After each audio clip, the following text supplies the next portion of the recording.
नमस्कार दोस्तों, जय श्री कृष्णा। दोस्तों, आपका हमारे चैनल मोटिवेशनल स्टोरी में हार्दिक स्वागत है, जहां हर कहानी आपको नई सोच और नई दिशा देती है। एक पल के लिए अपनी भागती हुई, हाफती हुई जिंदगी को रोकिए और पूरी ईमानदारी से सोचिए, वो आखिरी बार कब था जब आपने सच में दिल से बिना किसी वजह के मुस्कुराया था।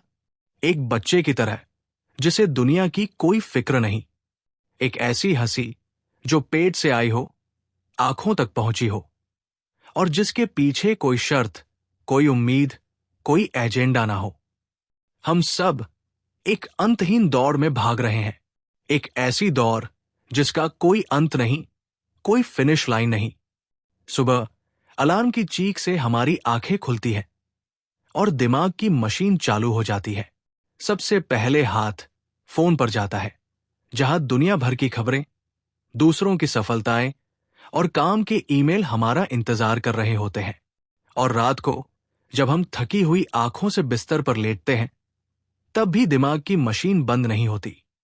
अगले दिन की मीटिंग, बच्चों की फीस, घर की ईएमआई और सोशल मीडिया पर खुद को दूसरों से बेहतर दिखाने की चिंता, ये चक्रव्यूह कभी नहीं टूटता।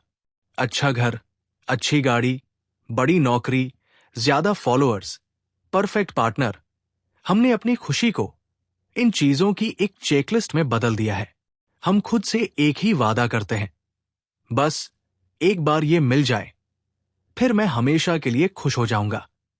बस एक प्रमोशन और मिल जाए, फिर मैं आराम से जीऊंगा। बस बच्चे सेटल हो जाए, फिर मुझे कोई चिंता नहीं रहेगी। लेकिन वो एक बार कभी नहीं आता। वो एक मृग तृष्णा है जो दूर से तो बहुत सुंदर दिखती है, पर पास जाने पर रेत में बदल जाती है। प्रमोशन मिलता है, कुछ हफ्तों की चमक दमक, दोस्तों की बधाइयां और पार्टियों के बाद वही खालीपन लौट आता है। सपनों का घर बनता है, पर कुछ ही महीनों में उसकी दीवारें अजनबी और ठंडी लगने लगती हैं और हम एक नए और बड़े घर का सपना देखने लगते हैं। हम वो सब कुछ पा लेते हैं जो हमने कभी चाहा था, और फिर भी अंदर एक अजीब सी बेचैनी रहती है, एक ऐसा सन्नाटा, एक ऐसा खालीपन जिसे दुनिया की कोई दौलत, कोई शोहरत, कोई उपलब्धि भर नहीं सकती। क्या खुशी एक धोखा है, एक मार्केटिंग गिमिक जिसे दुनिया हमें बेच रही है, एक मृग तृष्णा जिसके पीछे हम पूरी जिंदगी भागते रहते हैं, पर वो कभी हाथ नहीं आती। अगर आपके मन में भी ये सवाल गूंजते हैं, तो आज की ये कहानी आपके लिए है। ये सिर्फ एक कहानी नहीं, ये एक जागृति है। ये हजारों साल पहले गौतम बुद्ध द्वारा बताया गया वो शाश्वत रहस्य है, जो आज की इस जटिल, प्रतिस्पर्धी और भागदौड़ भरी जिंदगी में सबसे ज्यादा जरूरी है। ये कहानी आपको बताएगी कि खुशी कुछ पाने में नहीं, बल्कि कुछ छोड़ने में है। ये आपको उस अदृश्य बोझ से आजाद करेगी जिसे आप अनजाने में हर रोज, हर पल अपनी पीठ पर, अपनी आत्मा पर उठाए घूम रहे हैं। कहानी सम्राट श्रीमान का वो खालीपन जो सोने से भी नहीं भर सका। बहुत समय पहले की बात है। एक अत्यंत वैभवशाली राज्य था, जिसके सम्राट थे श्रीमान। उनका नाम ही उनकी पहचान था। उनके पास वो सब कुछ था जिसका एक इंसान सिर्फ सपना देख सकता है। सोने और हीरों से जड़े महल, जिनकी चमक सूरज को भी मात देती थी। मीलों तक फैले बगीचे, जिनमें दुनिया के हर कोने से लाए गए फूल खिलते थे और जिनकी सुगंध हवा में घुली रहती थी। और एक ऐसी विशाल सेना, जिसके नाम से ही दुश्मन राज्यों के राजा रात को कांपते थे। सम्राट श्रीमान के एक इशारे पर दुनिया के सबसे बड़े कलाकार उनका मनोरंजन करने आते, सबसे स्वादिष्ट पकवान उनके लिए बनते और सबसे ज्ञानी सलाहकार उनके सामने सिर झुकाए खड़े रहते। उनकी प्रजा उन्हें भगवान की तरह पूजती थी। बाहर से देखने पर उनकी जिंदगी एक मुकम्मल, एक आदर्श तस्वीर थी, लेकिन तस्वीर के अंदर का सच कुछ और था, एक गहरा, अंधेरा सच।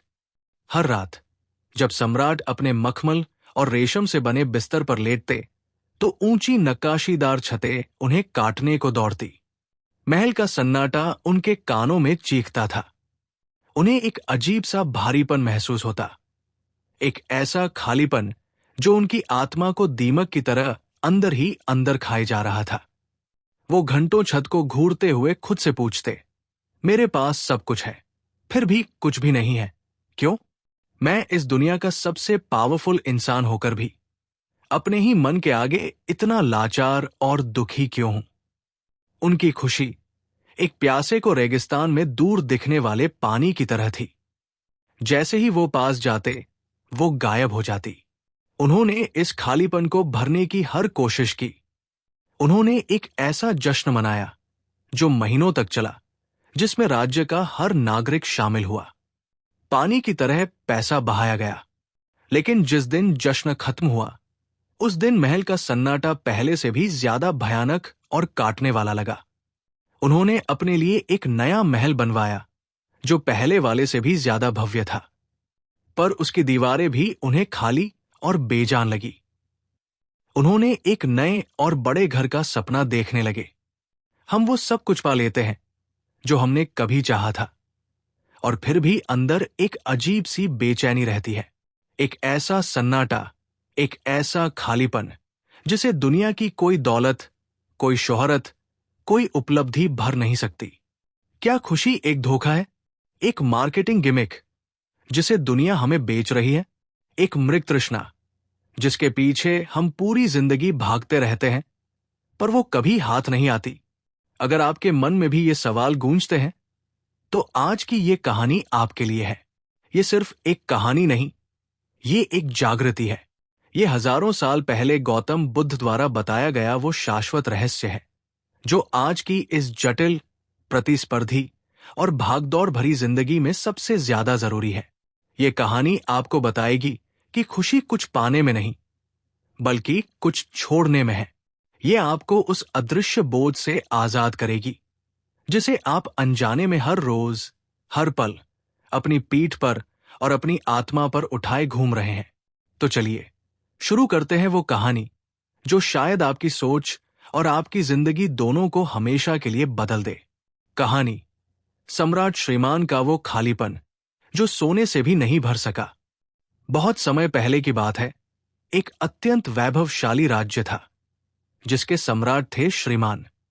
उनका नाम ही उनकी पहचान था। उनके पास वो सब कुछ था जिसका एक इंसान सिर्फ सपना देख सकता है। सोने और हीरों से जड़े महल जिनकी चमक सूरज को भी मात देती थी। मीलों तक फैले बगीचे जिनमें दुनिया के हर कोने से लाए गए फूल खिलते थे और जिनकी सुगंध हवा में घुली रहती थी। और एक ऐसी विशाल सेना जिसके नाम से ही दुश्मन राज्यों के राजा रात को कांपते थे। सम्राट श्रीमान के एक इशारे पर दुनिया के सबसे बड़े कलाकार उनका मनोरंजन करने आते। सबसे स्वादिष्ट पकवान उनके लिए बनते और सबसे ज्ञानी सलाहकार उनके सामने सिर झुकाए खड़े रहते। उनकी प्रजा उन्हें भगवान की तरह पूजती थी। बाहर से देखने पर उनकी जिंदगी एक मुकम्मल, एक आदर्श तस्वीर थी, लेकिन तस्वीर के अंदर का सच कुछ और था। एक गहरा, अंधेरा सच। हर रात जब सम्राट अपने मखमल और रेशम से बने बिस्तर पर लेटते, तो ऊंची नक्काशीदार छतें उन्हें काटने को दौड़ती। महल का सन्नाटा उनके कानों में चीखता था। उन्हें एक अजीब सा भारीपन महसूस होता, एक ऐसा खालीपन जो उनकी आत्मा को दीमक की तरह अंदर ही अंदर खाए जा रहा था। वो घंटों छत को घूरते हुए खुद से पूछते, मेरे पास सब कुछ है, फिर भी कुछ भी नहीं है, क्यों? मैं इस दुनिया का सबसे पावरफुल इंसान होकर भी अपने ही मन के आगे इतना लाचार और दुखी क्यों हूं? उनकी खुशी एक प्यासे को दूर रेगिस्तान में दिखने वाले पानी की तरह थी। जैसे ही वो पास जाते, वो गायब हो जाती। उन्होंने इस खालीपन को भरने की हर कोशिश की। उन्होंने एक ऐसा जश्न मनाया जो महीनों तक चला, जिसमें राज्य का हर नागरिक शामिल हुआ।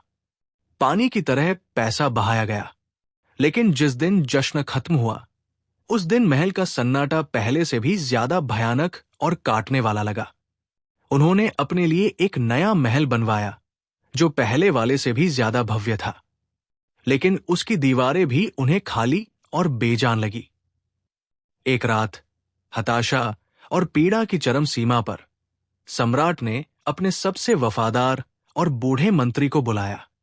उनकी आंखों में आंसू थे और आवाज में गहरी पीड़ा। उन्होंने कहा, मंत्री, मेरी सारी दौलत ले लो, मेरा ये ताज ले लो, बस मुझे बता दो कि शांति कहाँ मिलती है, सच्ची खुशी कहाँ बिकती है। मैं इसे किसी भी कीमत पर खरीदने को तैयार हूं। मंत्री ने सम्राट की ऐसी दयनीय हालत कभी नहीं देखी थी। उसने हाथ जोड़कर कहा, महाराज, खुशी और शांति बिकाऊ नहीं होती। मैंने सुना है कि पास के जंगल में एक भिक्षु गौतम बुद्ध ठहरे हुए हैं। कहते हैं उनके पास हर पीड़ा का अंत है, हर उलझे हुए सवाल का जवाब है। शायद वही आपकी मदद कर सके। सम्राट ने उसी क्षण अपने राजसी वस्त्र त्यागे। एक साधारण किसान के मैले कुचैले कपड़े पहने और बिना किसी सैनिक या सेवक के अंधेरी रात में अकेले ही जंगल की ओर निकल पड़े। वो एक राजा की तरह नहीं, बल्कि एक भिखारी की तरह जा रहे थे, जो शांति की भीख मांगने निकला हो। घंटों कांटों और पत्थरों भरे रास्ते पर चलने के बाद जब वो आश्रम पहुंचे तो उन्होंने एक अविश्वसनीय दृश्य देखा।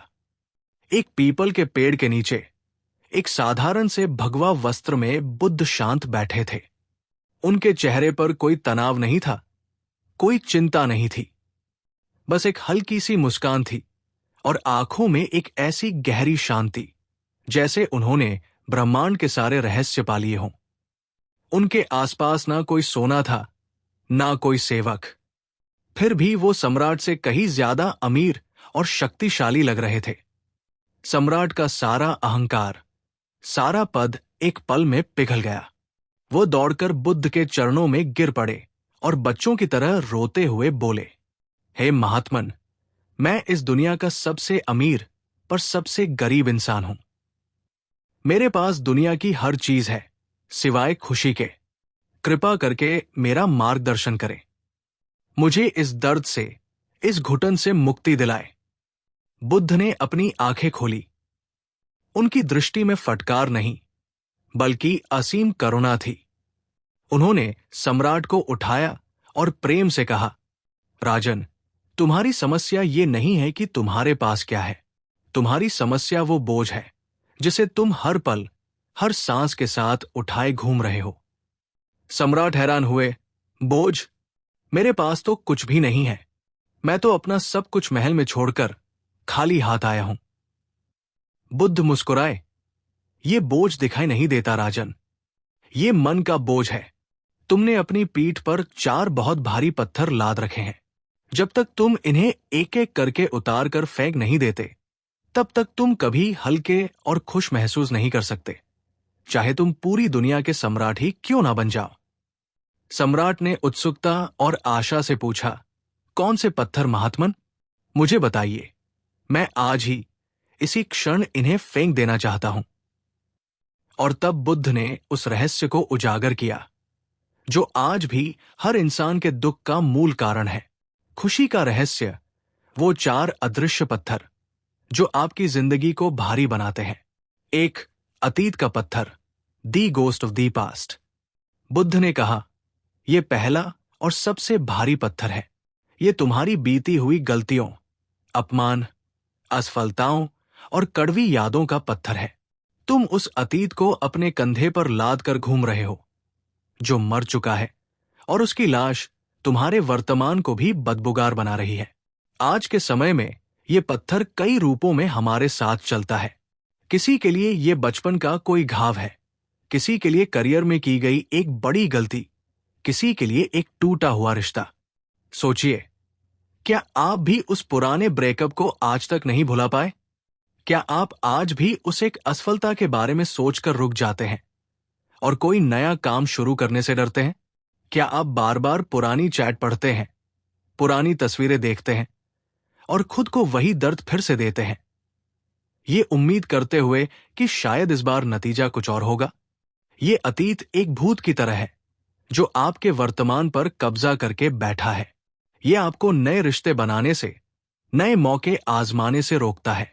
आप आज में जी ही नहीं रहे, आप तो बस अपनी यादों की एक अंधेरी जेल में उम्र कैद काट रहे हैं। 2. भविष्य का पत्थर, the demon of what if. ये दूसरा पत्थर है, भविष्य की चिंता का।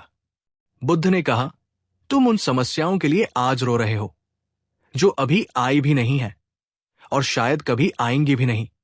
अगर ऐसा हो गया तो, अगर मैं नाकाम हो गया तो, ये क्या होगा? ये अगर का राक्षस तुम्हारे आज के सुख को खा रहा है। आज के समय में ये राक्षस हमारे दिमाग में 24 घंटे शोर मचाता है। क्या आप भी अपनी नौकरी जाने के डर से परेशान हैं, भले ही आपका प्रदर्शन अच्छा हो? क्या ईएमआई, बच्चों का भविष्य, अपनी सेहत और रिटायरमेंट की चिंता आपको रात को सोने नहीं देती? हम एक ऐसे कल के लिए चिंता करते हैं जिसका कोई अस्तित्व ही नहीं है, और इस प्रक्रिया में अपने आज को, जो एकमात्र सच है, उसे नर्क बना लेते हैं। हम उस दर्द को आज ही महसूस करने लगते हैं जो शायद कभी आएगा ही नहीं। भविष्य की तैयारी करना बुद्धिमानी है, पर भविष्य की चिंता में घुलना मूर्खता है। 3. दूसरों से तुलना का पत्थर, the poison of comparison. Buddha ने समझाया, ये तीसरा और सबसे जहरीला पत्थर है। तुम अपनी खुशी को दूसरों के तराजू में तोलते हो, अपनी यात्रा को दूसरों की मंजिल से मापते हो। तुम देखते हो कि उसके पास तुमसे बड़ा घर है, तुमसे अच्छी गाड़ी है, तुमसे ज्यादा सफलता है, और तुम खुद को छोटा और हारा हुआ महसूस करने लगते हो। आज के समय में ये पत्थर सोशल मीडिया ने और भी भारी और जहरीला बना दिया है। हम इंस्टाग्राम पर दूसरों की परफेक्ट छुट्टियों, पार्टियों और सफलताओं की एडिट की हुई तस्वीरें देखकर अपनी साधारण अनफिल्टर्ड जिंदगी को कोसने लगते हैं। हम अपनी बिहाइंड द सीन्स की सच्चाई की तुलना दूसरों की हाईलाइट रील से करते हैं। हम भूल जाते हैं कि उन मुस्कुराती तस्वीरों के पीछे भी संघर्ष, आंसू और असुरक्षाएं छिपी हो सकती है। याद रखिए, हर किसी का रास्ता अलग है, हर किसी की कहानी अलग है। किसी और की दौड़ में भागकर आप कभी जीत नहीं सकते, क्योंकि वो आपकी मंजिल है ही नहीं। आपकी दौड़ सिर्फ आपसे है, आपके कल के संस्करण से है। 4. मोह और आसक्ति का पत्थर, the golden cage of attachment. Buddha ने कहा, यह चौथा और सबसे सूक्ष्म पत्थर है। ये चीजों, लोगों, विचारों और यहां तक कि अपनी पहचान से मोह का पत्थर है। तुम्हें लगता है कि तुम इन चीजों के मालिक हो, पर असल में ये चीजें तुम्हारी मालिक बन जाती है। आज के समय में ये मोह कई परतों में होता है।